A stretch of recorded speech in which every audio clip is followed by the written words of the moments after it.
Something that you mentioned early on in one of our conversations is that it's hard to get the right budget to build a team, but being an advocate for yourself is a big part of that. If you haven't told that story of how important you are to the rest of the business, how you can interact and impact all the departments and long-term growth, why would you get more money? So there's a job role, there's a responsibility that needs to be put into the job role of everyone as a CX leader.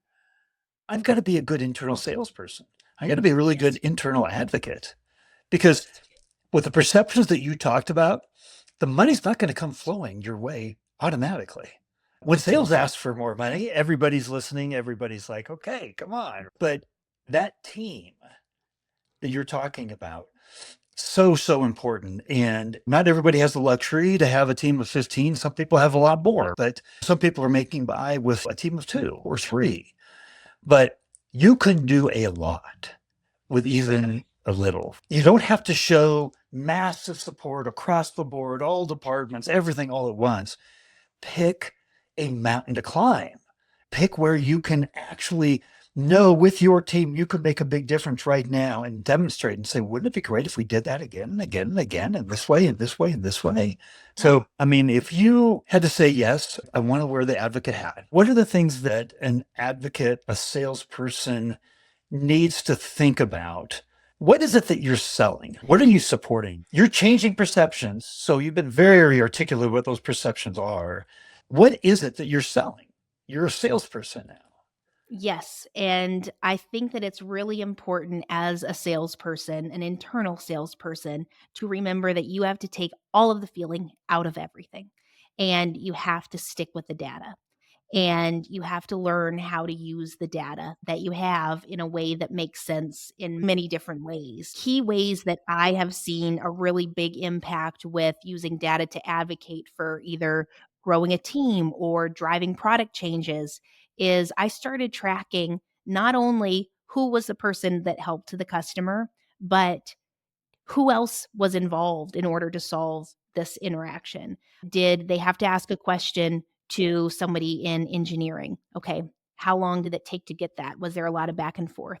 Okay, now they had to go and update a document because they realized that it wasn't up to date. And so they needed to make sure that it was accurate moving forward. All right, how much time was spent to do that?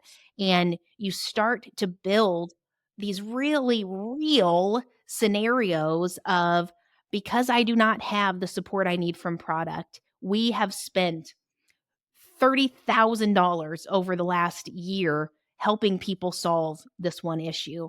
It is because I don't have the staff that I need, or I don't have the tools that I need. I am having to manually do this myself as the VP of something in order to solve this problem. And that equates to this amount of money. And the impact that this has on the customer experience you're then able to prove because something wonderful that's happened in one of my roles is over my tenure there, CX was the number one reason why people renewed their subscriptions. And they would say over and over, this was a premium product. There were many other options out there. There were definitely some waves that came crashing every now and then, but people stuck around because they knew that this was a space that we wanted them to be successful. And that was because I built a team that understood how to make them successful and then we built manually, a lot of the times, different tools to help us navigate how to make them successful. And in order to be a good advocate, you just have to be obsessed with data. All of those things that you're talking about, conversions on trials, upsells, cross sells, re signing up for your subscription again and again and again, and lifetime value. And like these are all KPIs that leaders look at. So, as an Yeah. advocate, you're going to know your audience. If you're selling to an audience, what do they care about?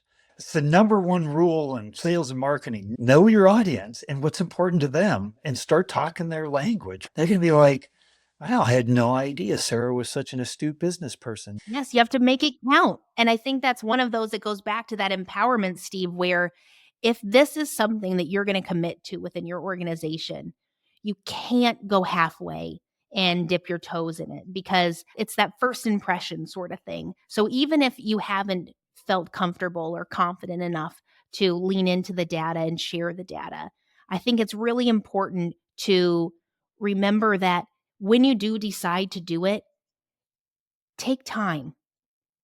Check it out, make sure that you're presenting it in a way that you're proud of, make sure that you understand how people are gonna be absorbing it, what questions they're gonna be asking you about it, because if you go into that room and you present something that you just threw together in because you were feeling really excited after listening to this podcast, and then you can't answer any of the questions, that's bad data now because you're no longer an authority on the data, and they can't really trust that what you're going to be sharing with them is information that is accurate or valuable. So understand the data before you make that leap.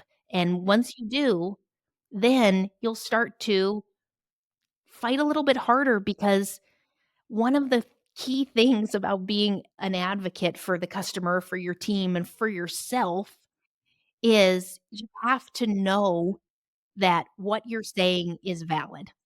You have to know that this is the truth and this is worth fighting for.